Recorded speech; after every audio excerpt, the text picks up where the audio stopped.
Today's discussion, if we can just go straight to the point, is about family business. Yes, ladies and gentlemen, we all know that a family business is a business in which one or more members of one or more families have a significant ownership, interest, and of course significant commitments towards the business's overall well-being. And we've seen many of these businesses set up, and we've seen these businesses growing. In fact, in some countries, many of the largest publicly listed firms are family-owned.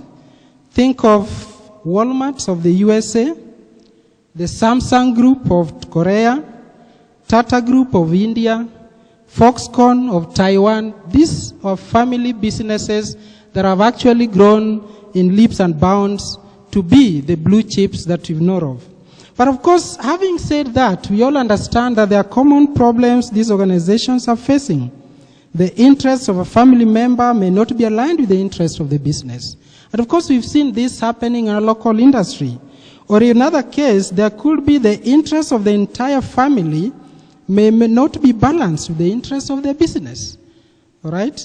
And of course, another issue might be the interests of one family member may not be aligned with another family member's interest. So these are challenges that family businesses are facing. But does it mean that the family runs the businesses? No.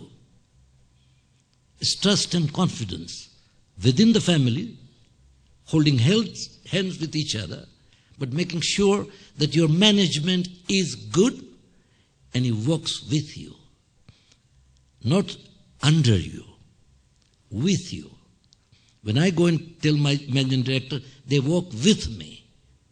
Sometimes I say, don't worry, you go ahead of me.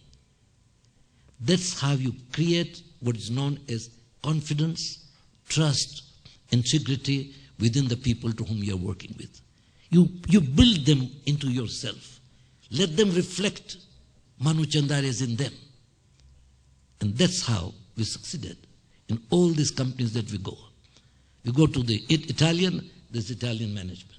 We go to France, there's the French management. We go to China, there's the Chinese management. We go to New Zealand or Australia, there's the Australian management.